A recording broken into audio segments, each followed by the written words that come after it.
Brexit. I think a sweepstake has opened up at the back row there. I will get to the end of these introductory comments without mentioning it again. But look, I've been distracted shortly before, just 10 minutes ago, when someone pointed out to me that Paul's greatest sort of pleasure and proudest moment was not, it turns out, the campaign for social science.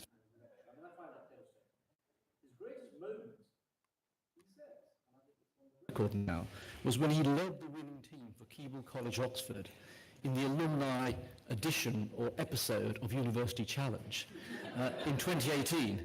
And he'll tell you more about that, but the other sweepstake that's going to open up is what is the question for which the answer is Admiral Lord Nelson. Now, he, of course, was able to come up with that answer. What was the question? There's a bust out there of Nelson if you pose the question later on over. Can I just get into a couple of points about housekeeping? Usual point, this thing is being filmed. There's a camera going on there. The usual rider applies. If you're not supposed to be here, you know what that means. Cover your head, go to the back. Well, why would you not be proud of attending the annual lecture? But anyhow, filming is going on. Second of all, there's no fire.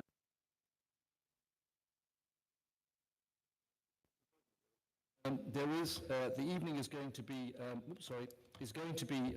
featured live on Twitter, and the coordinates are over there, over my left shoulder. And so, by all means, sort of chip in and join in. I mean, there should be, we anticipate a fairly lively virtual audience out there, in addition to those who are attending this evening. A couple of words about the campaign, if I may, before we move on. The campaign is a very important investment by the Academy for Social Science. We take the point about being the public voice very, very seriously. And there are three elements to that, if I can quickly share that with you. The first is actually we really do exist, we like to think, in order to describe better the role of social science as a means to an end, not as an end in itself. I often get sort of stopped proverbially in the street and saying, you're the campaign for social science chair, you must be the trade union leader, why do you want more social science? I don't. I simply don't. I think it's a good thing if you have more social science, but I really do want social science that's better used. And there's a huge untapped market out there, which my campaign and the board and the Academy is busily trying to work with. We're in favour of using social science for the purposes of peace, prosperity, and greater cohesion. But it does really require events like this and looking at the lessons of the 2008 crisis in order to be able to do that with some credibility. Second of all, we take the normative questions seriously. That's just jargon to describe how society could look with the benefit of better use of social science research and evidence. Just think of issues to do with social mobility and how they've been affected, opportunity structures in particular, in the course of the last 10 years. The second thing the campaign has been doing in the last year has been getting behind two very important reports. If you're not familiar with them, can I sort of encourage you to look at them? We published in the spring of this year a report entitled Positive Prospects, and it really got into the detail of how those who are considering studying social science at university, the kind of career prospects that might await them in the longer term. We made some very important discoveries in our research. The first is the prospects are really very positive indeed. Social scientists get jobs. They're very widely employed in a range of different professions and industries, and they're really very suitably compensated. And the second was the increasing importance of social scientists to be quantitatively trained and be open to numeric analysis. This is increasingly a sort of dimension of social science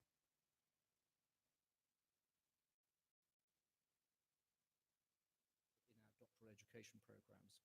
And then more recently, we've put out a report entitled A World of Talents, which begins to address the very big issue that's opening up pre- and post-Brexit, sorry, that's my second mention, around the kind of visa regime that the highly skilled economy that we're told that we need to become or need to become more of will require in the future. And we've presented some detail in terms of the kind of regimes that we think will be most beneficial to the scientific base in this country, including the social science base. And the last thing we've been busy on has been to get behind and address the new UK Research and Innovation Board in particular, and try to think of more imaginative ways in which social science has a role to play alongside the STEM disciplines. And you can discover more about that if you consult our website. As I said, in a sentence, really, it's about social science as a means to an end and how it has a very large role to play as part of a better society.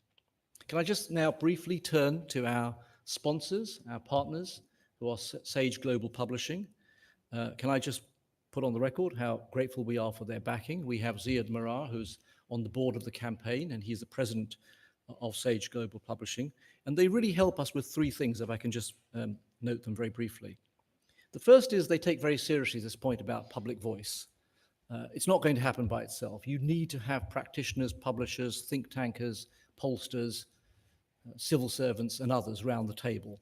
And Sage are very good at bringing those to our table in terms of having the right discussions. That convening power that they have alongside the Academy is something we're very grateful for. Second of all, they're very good in terms of looking at the wider audiences. Many of people who look at the work that Sage puts out are not necessarily social scientists on a full-time basis. And then lastly, through their publication operations, they're of course directly plugged into and penetrate into the next generation of social scientists who will increasingly be practitioners alongside being academics, in my view. But with that note, can I just ask you to come up and just say a few words at the start of the lecture?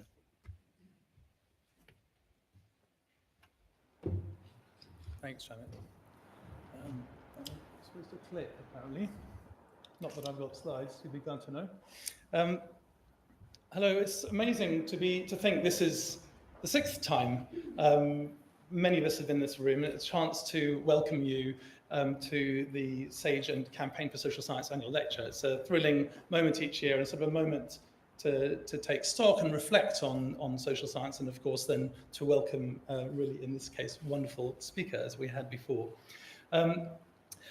As I hope most of you know, social science has been central to Sage's identity since our founding. We're still owned and by Sarah Miller McCune, who started the company when she was 23. And when I'm at the board meeting next week in California, she'll be saying, how did the campaign lecture go? She's as interested now as she was then. And I think that enables us to occupy a role in relation to social science that is deeply aligned with what the campaign's goals are, as Shamit was saying. And each year I've got one or two things to kind of point out which may be of interest to people. This year I wanted to just mention that we've got a big initiative pushing on the much vexed question of impact and the demonstration of value of social science on a number of fronts, on the kind of the impact on the scholarly communication system and the dynamic stock of knowledge of social science. We're addressing the question of how the current very blunt and limited range of metrics that are used don't serve social scientists particularly well. You may know that we published the metric Tide, which was coordinated by James Wilsden a few years ago. And we're building now on some of that work to look at what might be better ways of assessing and measuring the impact of scholarship on the scholarly record. Beyond scholarship, we're looking at the impact of social science, obviously, on policy making, and that's been ongoing, and tonight's part of that, but we've been part of Evidence Week and engaging on many fronts. So looking for ways also to track again, ways demonstrating the way social science can have an impact on policy making. Beyond that, we're interested in the impact of social science in the practitioner and professional domains, again, a bit alluded to by Shamit. And in particular there, we're looking at the phenomenon of the rise of the technology companies, the fact that they are hoovering up tons of social scientists, doing social science, but mainly with the goal of creating sticky eyeballs as opposed to really engaging fundamental social science questions. So we would like to try and deal with that by bringing social scientists and data scientists together. And so we have an annual event now at the completely uncontroversial Facebook in Menlo Park, where they are increasingly saying, we've got it so badly wrong, we need the social science imagination to help us. Let's see to what extent that will actually bear fruit, but it's one of the ways, and with other people, Google DeepMind, Google Scholar, looking for ways to see that social science doesn't just stand outside of the practitioner domain. And then the last area is just really the impact of social science on the public sphere. Very interested in the translation of ideas from the ivory tower into shaping preoccupations and public debates. I'm on the board of the Conversation UK, and I was at their board meeting yesterday talking about sort of translation out of the ivory tower, and I think that's an area we're pushing on too. In fact, it was at the launch of the campaign before the first ever lecture, maybe 7 years ago, where Anthony Giddens said, Having become part of this establishment world and seeing politicians and journalists, I'm struck by how little idea they have of where they got their own ideas from. And I think that sometimes social sciences' impact is diffuse and long-term, nevertheless crucially important. At a time of extraordinary political and technological turbulence, it could be more so. Therefore, hugely apt that we've got Paul Johnson speaking to us this evening. I know he's had a pretty busy week, I imagine, based on what's been going on. So I'll stop now and hand over to Shamat to introduce Paul. Thank you.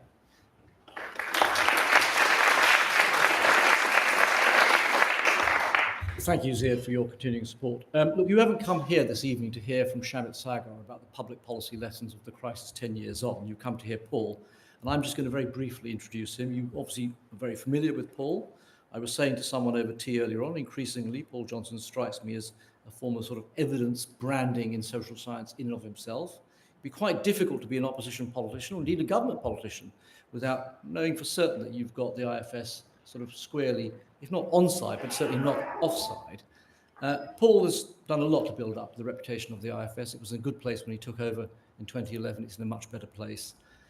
He's a visiting professor of economics at UCL, and his previous career, he had significant spells with the Treasury, Department for Education, the FSA, which I think we may have met before at that stage, and the Government Economic Service, which he headed up between 2004 and 2007. His actual interests are quite broad. I mean, they range from income distribution, public finances, pensions, taxation, social security, education, and climate change. All sorts of issues buried under the heading of being a modern, friendly economist with a public message.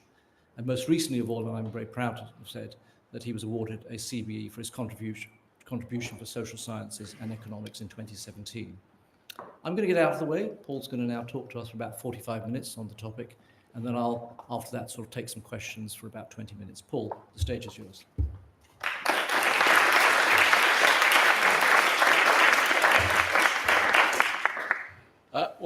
Thanks ever so. Thank you ever so much. Thank you everyone for coming, and thank you for the. Thank you for asking me to do this. I think had I known that the budget was going to be this week, I might not have agreed to do it today. I will try and remain reasonably awake, if not perky, for the next 45 minutes as I talk about this. Now, just as the Chancellor could have spoken for 1 minute and delivered his budget on Monday, all he needed to say was that borrowing figures have got better by 20 billion and I'm going to spend it on the NHS, and sat down. If you want to go to sleep through the rest of this, essentially what I'm going to say is there's quite a lot of problems, but most of them aren't new. So if you want to switch off for the next 45 minutes, do feel free. What I'm actually going to do is sort of related to the title. I'm going to start off just by saying something about what's been happening to the economy over the last 10 years. I'm not going to spend too much time on that. You probably know the general story. It's not been going well. And I'm sure that has a great deal to do with the very odd politics that we seem to have at the moment. So I'll do that fairly briefly. Then I'll say something about what the last 8 years of austerity have meant. Record spending cuts, as I'm sure you're aware, but I think something, the other side of that, which I think people really haven't quite got their heads around, is the state is exactly the same size today as a fraction of national income as it was in 2008, 11 years into the new Labour government. And that has some big consequences for the future. Third thing I want to say, and I think this is really quite important, is that a lot of the things that we're worried about at the moment that you hear in the press and so on, about low wages, about housing, about young doing less well than the old, about income inequality, essentially those are all stories which we should have known pre-crisis. And some of us did know pre-crisis, but I think it was not generally recognised. So my message, in a sense, if I have a central message, is we need to get our heads around what's going on much, much quicker in order for public policy to be able to respond to that. And then I'm going to say something about one or two of the challenges that I think are clearly building up, about which we're not having much of a conversation at the moment. So that's broadly what I'm going to try and do in hopefully not too much more than 45 minutes. So let me start with the sort of obvious bit. This is the size of the economy. The green line is what's actually happened to national income since 1997. The black line on the top is essentially what should have happened, by which I mean, had the economy grown as forecast in 2008, had it followed the pre-crisis trend, we would be the economy about 14% bigger today than it is. If you think the economy is about £2 trillion, you can see that that is about £300 billion smaller than it should be. And actually, if you look at the forecast going forward, that gap is only going to grow. And in a sense, that is probably, I mean, I'm sure that you're broadly aware of this. In my view, this remains the most important chart in economics and possibly in social science in terms of understanding what's been going on in economics, in politics, in society over the last decade. We have hugely underperformed relative to any reasonable set of expectations in terms of what has happened to the economy, and that has translated. That was the economy as a whole. Actually, the number of people in the economy has been growing, so the impact actually on income per head has been even more dramatic. And broadly speaking, national income per person is about £6,000 lower than you might reasonably have expected it to be. And you can see there that the national income per person is barely ahead of where it was in 2008. And that's one of many, many, many records that the economy has broken in the last decade, all of them in the wrong direction. Just to illustrate how unusual this period has been, just to sort of labour the point somewhat, that's what's happened since the start of the recession to national income per head. You can see that it is not even 5% higher than it was in 2008. That's what happened over the same period after previous recessions. Even if you go back into the 1920s and 1930s, this period has been substantially worse in terms of the economy 10 years after the beginning of the recession. So again, a pretty extraordinary period. And in a way, one of the things that I was saying to someone earlier is that I think if there's been a failure, if there was a kind of failure post the recession, it was a failure of imagination, in the sense that it really did feel in politics and to some extent economics as business as usual in the way that things were dealt with. And actually, this has not been business as usual in any possible definition of that. And again, I think we are reaping the consequences in policy and politics. Finally, the last of these rather miserable charts. This is just showing you what's happened to median earnings. And in a way, this is the most remarkable of all of the charts. And that is essentially saying that median earnings today are lower than they were in 2008.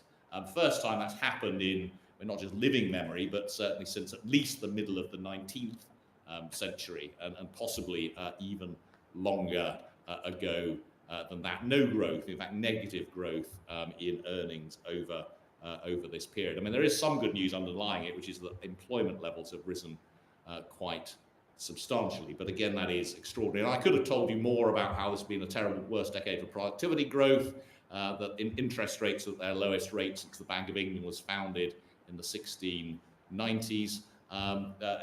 The economy breaks record after record. I'm going to stop now. I'm going to stop just telling you how terrible everything is and actually start saying something about policy. Before I do that, okay, I've just been terribly miserable about everything. It is also worth remembering that household incomes, average household incomes in real terms are twice what they were in the early 1980s. They're 3 times what they were when I was born in the mid-1960s. So whilst this has been a bad decade, don't forget that the economy has delivered in really quite a big way over the last 50 years. We've got far more people going through higher education than we had 20 years ago, let alone 50 years ago, by a factor of 10 relative to 50 years ago. We have much lower levels of pensioner poverty than we had 30 or 40 years ago. I could go on. I'm very good at talking about miserable bits, but don't forget, in a longer term prospectus, in a longer term sense, the economy has actually delivered an awful lot, including things like iPhones and all sorts of other things as well. So it's very easy to show how bad things have been for the last decade, and relative to history, they have been.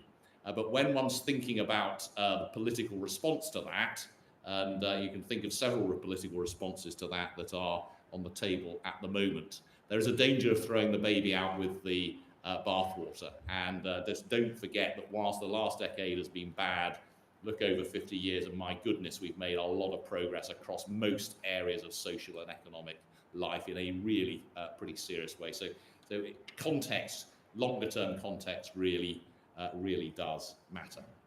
Anyway, back to the slightly shorter term and some more misery. So what's been happening to what was the sort of response to the recession in a sort of overall fiscal sense? And again, this will be fairly familiar to you. So the light green line there is government spending as a fraction of national income, and the dark green line is current receipts. That's tax plus other stuff that the government gets in. And you can see under the last Labour government, spending rose really quite rapidly up to the period before the crisis. There was a deficit of about 2.5% of national income, which is a bit more than the average in the post-war period. What happened in the recession? Well, spending as a fraction of national income shot up. That's partly a deliberate attempt to increase spending to offset the effects of the recession. It's partly just an arithmetic result of the economy shrinking very fast at that time. And what's happened since then? That's broadly what I was telling you right at the beginning. Spending has come right back down to where it was in 2008 as a fraction of national income. The plan is to get it down a little bit more as a fraction of national income, but even on that plan, it'll be about where it was in the middle of the second period of the Blair government as a fraction of national income. Now, I'm not going to spend lots of time on whether one needs to get to current budget, whether one needs to get the budget balance, which is clearly not going to happen following this week's budget. What is clear is that on this kind of policy, the deficit is pretty small, and that is a pretty huge change since 2010. Now, the other thing you'll see from that is that nearly, but not quite all of the work there has been done by getting spending back down to where it was in 2008. A small increase in tax revenues, and actually tax revenues, not the measure I've got here, but tax revenues are basically at their highest level since about 1950 as a fraction of national income. Not high by international standards, but very high by British historical standards. So that was the sort of high-level fiscal response. That was all as a fraction of national income in sort of real pounds terms. So the fraction of national income, spending as a fraction of national income.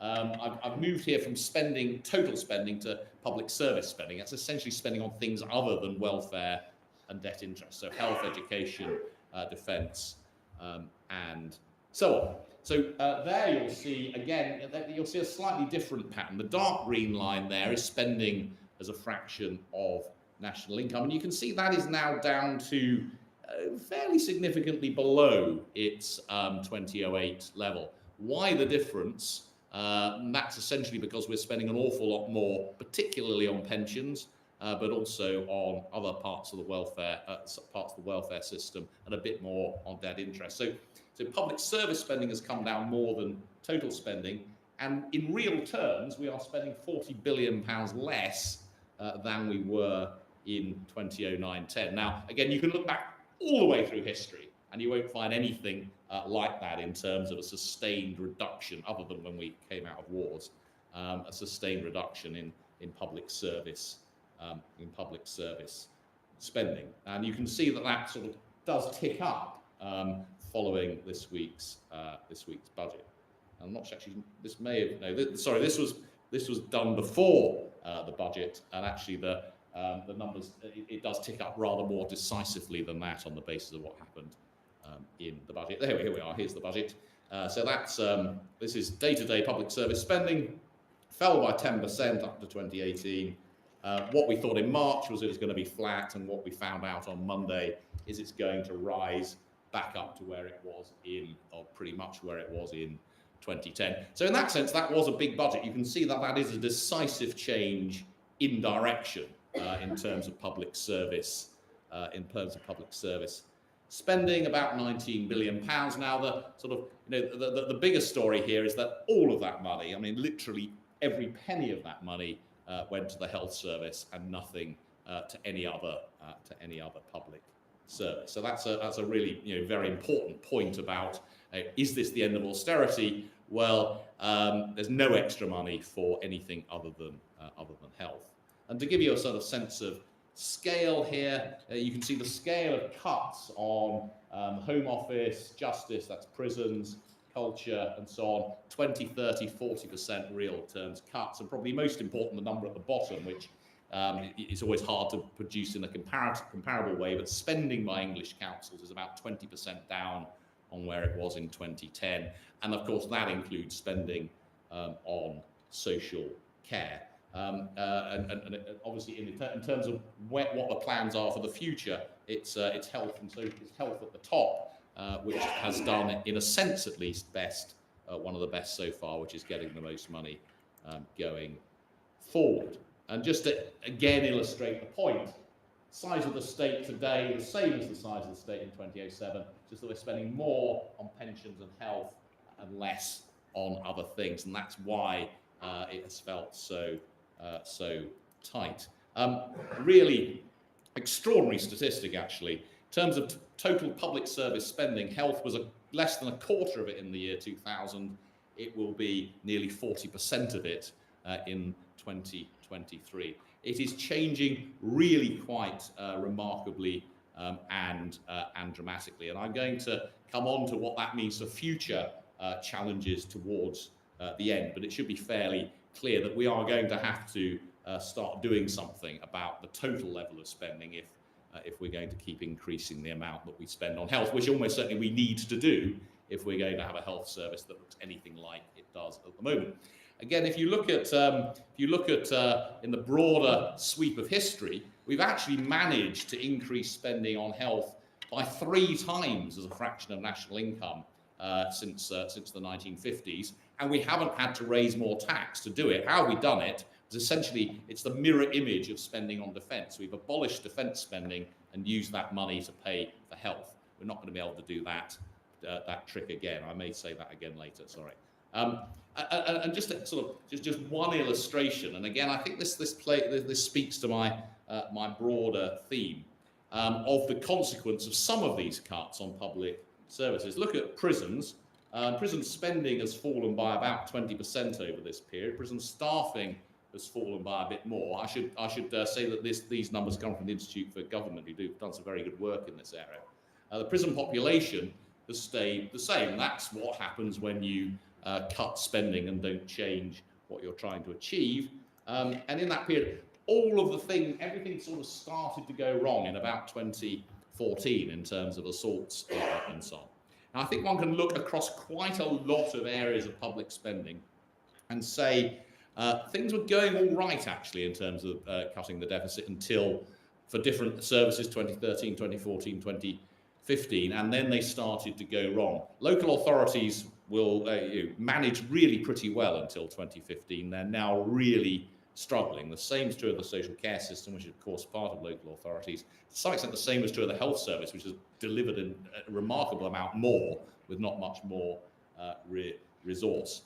What the government, I think, has been bad at doing, and actually maybe we've been bad at doing, is spotting where those turning points are. When did this become unsustainable in the prison service, and when should policy have changed? When did it become, get to the point in the social care service where policy needed to change? When did it get to the point in health? Maybe we've just about caught that in time before policy needs to change. I think one of the big lessons here is if you're going to impose cuts, yes, they were possible. I mean, it is clear from history they were possible for the first 3 or 4 years of austerity across large parts of the public service. And no, they weren't possible without significant reductions in quality after that.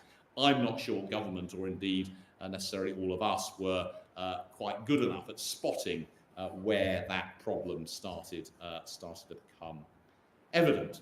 So let's look at some of those broader challenges that we're now so worried about. I've told you already that income growth, that earnings growth has been very poor. And I've told you that actually, if you look over a longer period, we've seen quite decent income growth. So this is over a much longer period. This is actually data that I worked on first a very long time ago.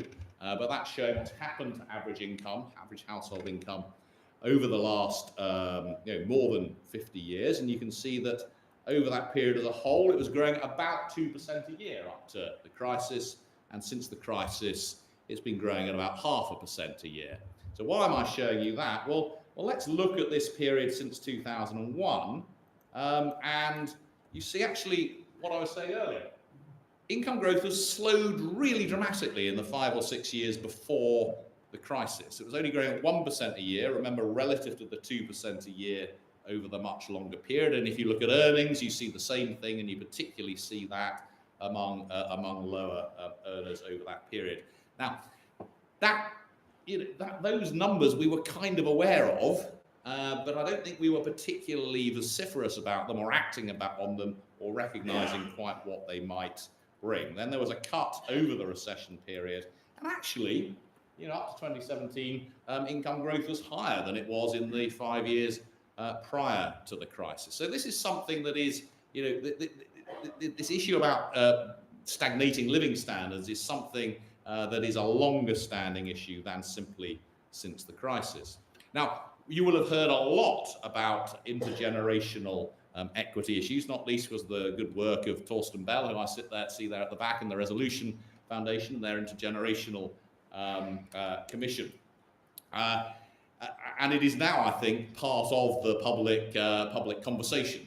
And again, my question is, it clearly should have been part of that conversation at least 10 and probably 15 or 20 years ago. We missed what was happening in front of our eyes. Again, we might not have done, but I think the politicians did. Let me just give you a few examples of that. So this is pensioner incomes as a fraction of non-pensioner income. Something astonishing happened in 2011. Pensioner incomes, the incomes of people over pension age are now as high as the incomes under pension age, once you take account of housing costs and whether or not you're looking after children. But the thing that is quite perhaps surprising about this chart is that pensioner incomes were growing much faster than everyone else's right up to the crisis, and essentially they've sort of flattened off since then. In terms of incomes, the story is a pre-crisis story as much as it is, or more than it is, a post-crisis story.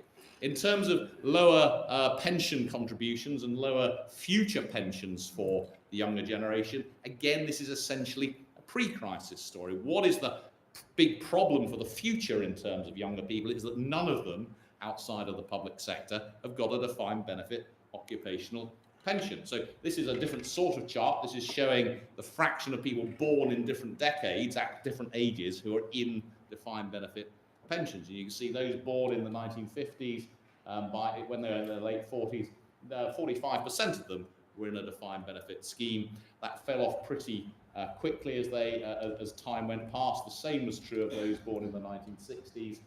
Many fewer born in the 1970s ever in an occupational scheme. Essentially nobody born in the 1980s, if they're in the private sector, in a defined benefit pension scheme. These things were happening pre-crisis. We weren't responding to them in any serious way. The same is true if you look at home ownership. Again, similar kind of chart. I'm going to show you home ownership rates by age for people born in particular decades. People born in the 1930s, as they got older, they were more and more likely to be homeowners. 1940s, a newer generation more likely to be homeowners, the same for the 1950s, beginning to tail off for those born in the 1960s, much lower for those born in the 1970s.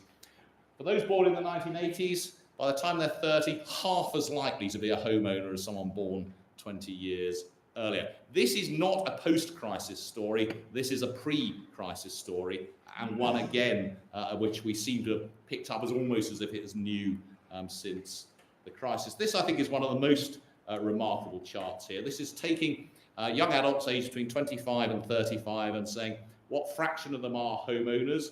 Well, in 1997, about 55% were, and we've divided those according to where they were in the income distribution. You'll see that obviously the higher the income, the more likely they were to be homeowners.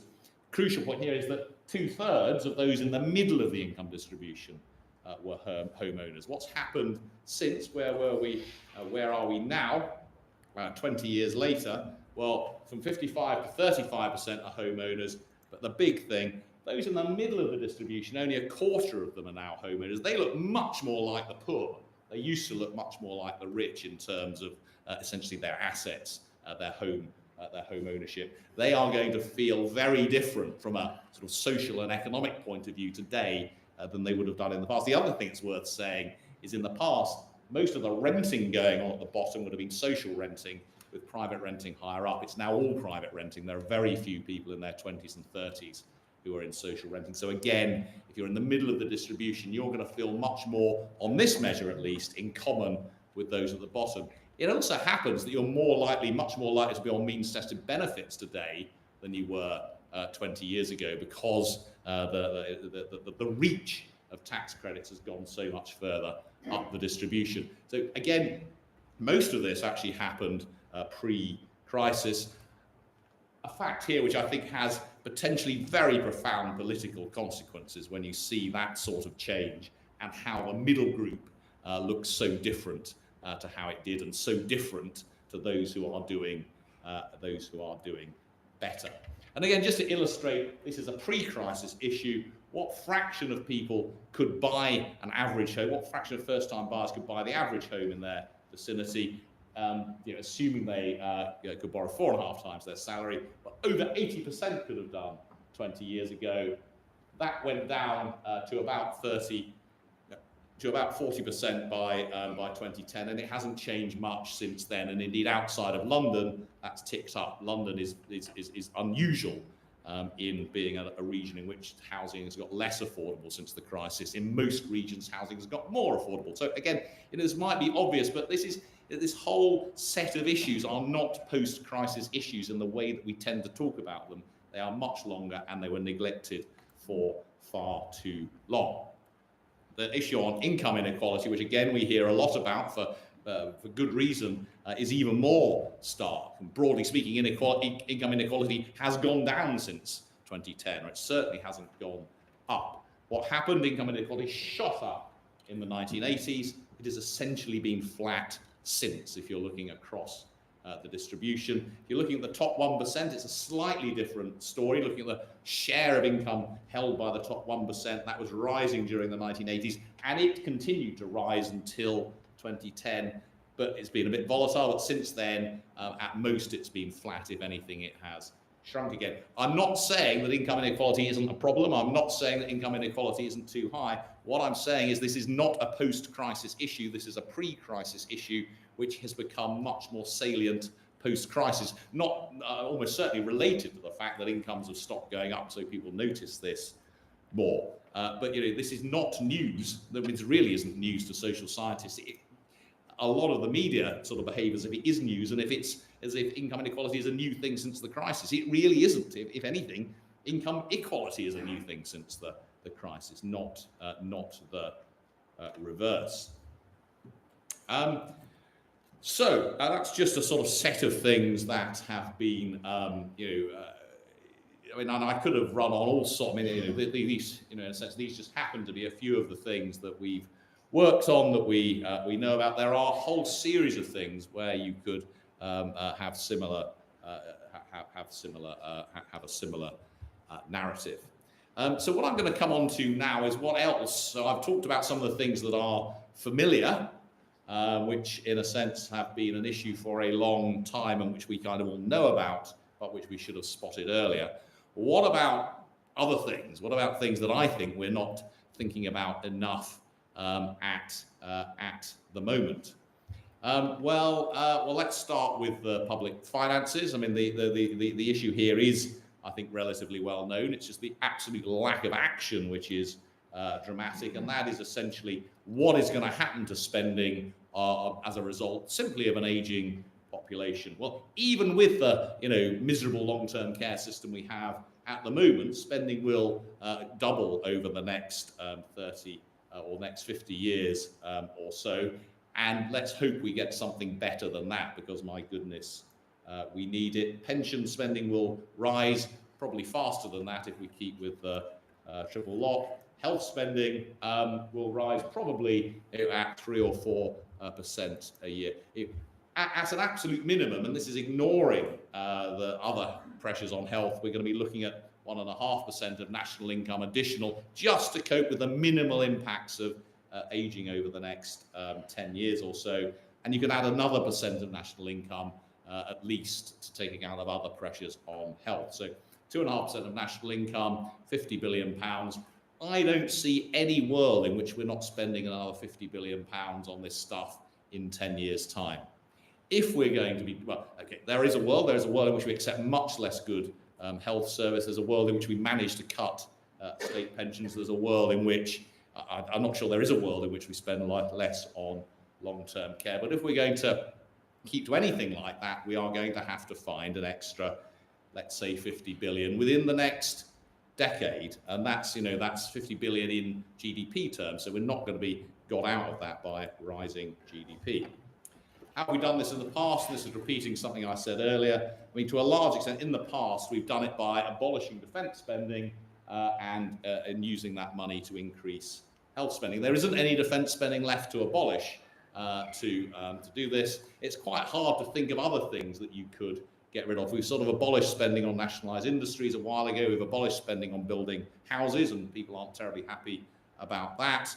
I don't see where the money comes from after a decade or 8 years of austerity, which I've already shown you we've taken 40 billion out of every other public service. I don't see where that comes from. And what does that take us to? That takes us to a world in which we need to be thinking about significant tax increases. Now, the economy can absolutely manage with significant tax increases. You can see that across the Western world. We have a relatively low, whilst we have by historic standards, we have high levels of tax in the UK. By international standards, we don't.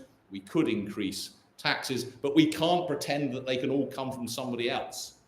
You can't do this just by taxing rich, high-income people and companies. Just as one illustration of that, we are already incredibly dependent on an incredibly small number of people for a very, very high fraction of income tax, at least. And if you look at the other countries where they do raise a lot more tax, they essentially do it by having broader tax bases, a broader VAT base, substantially higher social insurance contributions. Often they don't do it by raising a great deal more, either in corporate tax or from the very richest. Some of the Scandinavian countries are a slight exception to that last point. So this is obvious to me, at least. This is something about which we are not having a conversation. You might say, well, look, the Labour Party suggested big tax increases at the last election, and indeed they did. The two reasons I don't think they moved the debate on very far are first this point that their tax increases were not broad-based. They were of the let's pretend someone else can pay variety. And secondly, they were not designed to pay for any of the stuff I think we're going to have to pay for. There was a lot less money in the Labour manifesto for the health service than the Chancellor announced 2 days ago. What they were proposing was lots more new things, which you might want to pay for: free higher education, childcare, big increases in investment and so on. They weren't about funding the costs of just the inevitable expansion, I think, of the welfare state. So there's there remains a conversation, a debate to be had about this, I think, in a really quite serious way, which we are really quite seriously failing to do. I want to say something just very briefly about immigration. I think this is another of those issues where clearly there's been a big political concern about it. It's driven some of our politics. But again, are we thinking about the right problem? I'm sorry about the quality of these charts. These are not IFS charts. These are ones I just grabbed from other documents. But we know that the bottom line here is net immigration from the EU. It shot up in about 2003 when we opened up to the new accession countries. So it went from 0 to 100,000 and then up to near 200,000 by a year by 2015. These are big changes by anybody's standards. And one of the policy mistakes here is that whilst the numbers of people coming into the country were growing quite fast, and this was quite locally specific, we were moving away from a world in which local authorities were funded according to the number of people in the local authority and the needs that the local authority had. So we've, for a long period, we've had a situation in which local authority funding adjusts according to needs, and that's very closely related to the number of people in them. In that period after 2011, we moved away from that, and that created real strain in particular areas. But I want to also draw your attention to this chart, which is a sort of more recent take from 2010 up till near enough the present day. And there you see net EU immigration has dropped by a half within a period of just over a year since the Brexit referendum. So the question then is, what is the impact of that on the economy? Now, that's a really tough question because I don't think we know what the impact of the big increase in immigration has been on the structure of the economy. It's clearly changed the structure of the economy.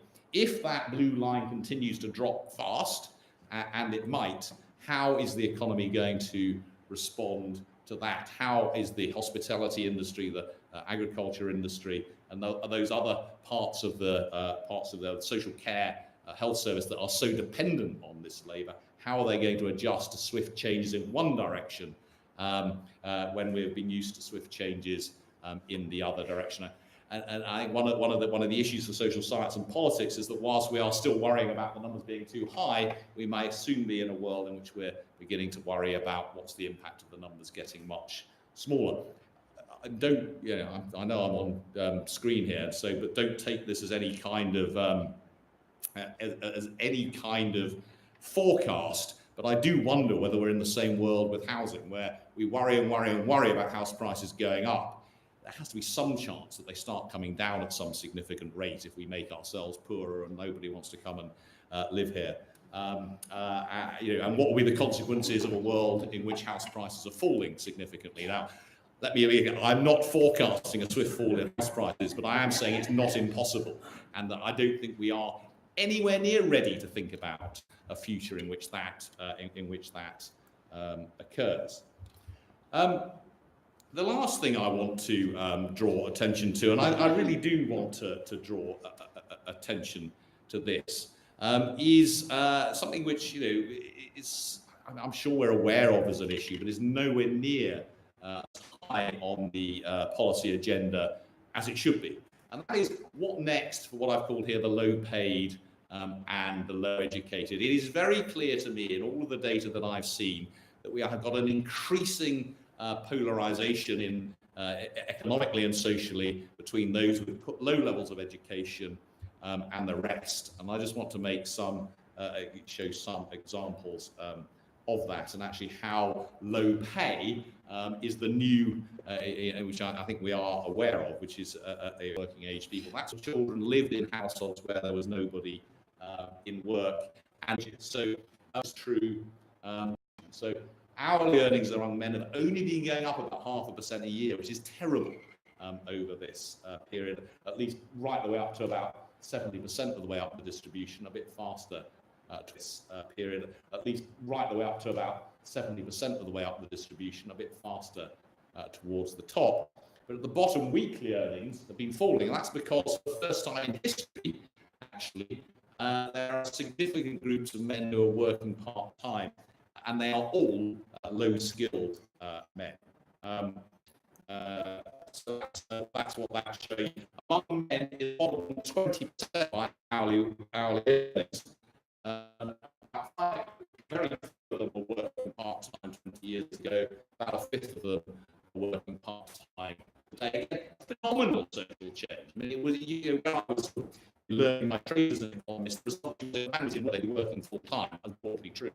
No longer longer true, and I think that's not driven by choice first and look after children's side. There's a much different social phenomenon just among those who can only command the lowest levels of wages. And I think this is an issue which simply missed of our policy. What we have had, and this is a sort of, you can take this as a sort of positive or negative as you like, obviously has been remarkably effective in supporting the incomes of households on low pay. For working households, it has done taxes and benefits. You can see it's completely flat. The welfare state has done an enormous amount to offset big underlying growth in inequality. The question is, can it continue to do that? I think this takes us to the next sort of really huge question that we should be facing over the next decades. Is the answer to underlying growth in inequality or spending on welfare? And let me just, it's something we forget all the time when we talk about universal credit. Universal credit is a huge change, but it's easy to think of it as something that happens to other else to support pre-tax income of those towards the bottom of the distribution, and in particular those with less attractive through promoting productivity and competition and in terms of trade and everything else to support pre-tax income of those who walk later and they rise for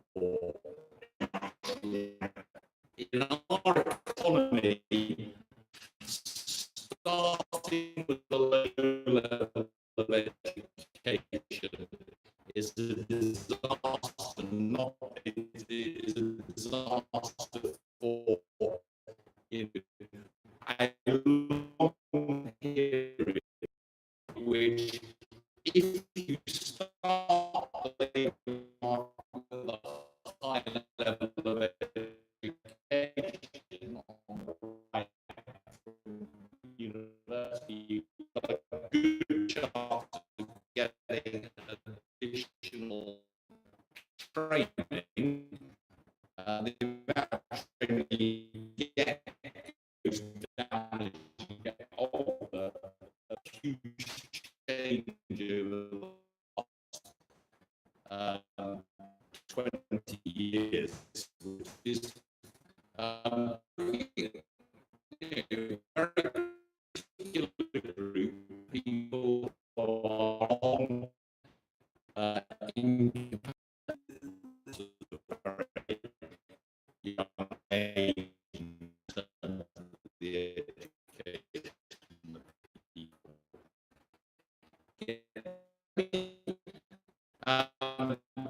Let me finish with I'll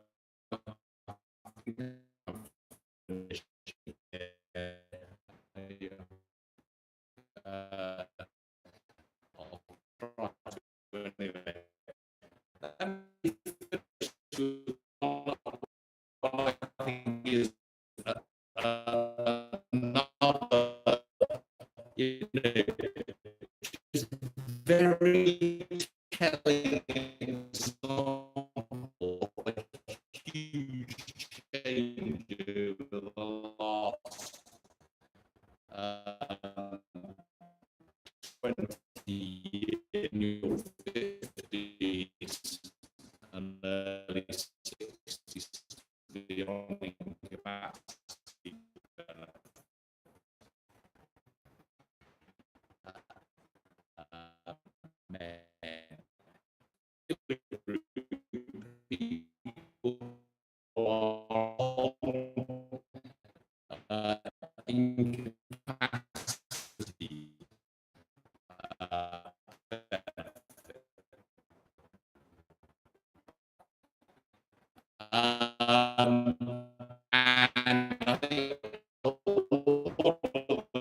reason we've got to make that clear. We didn't clear out clear it out. It will be different. We will face different problems in the future. We're not going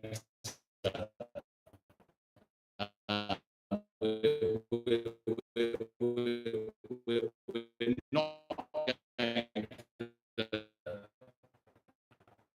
have a world which looks like it is a world in which instead of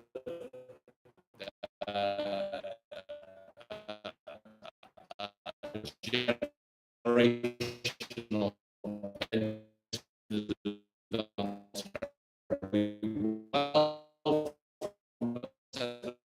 things would happen generation to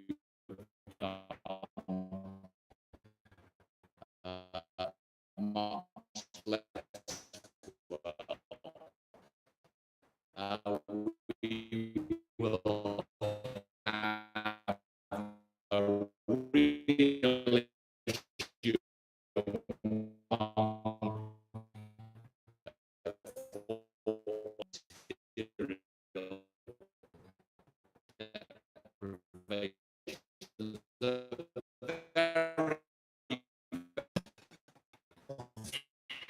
policy analysis.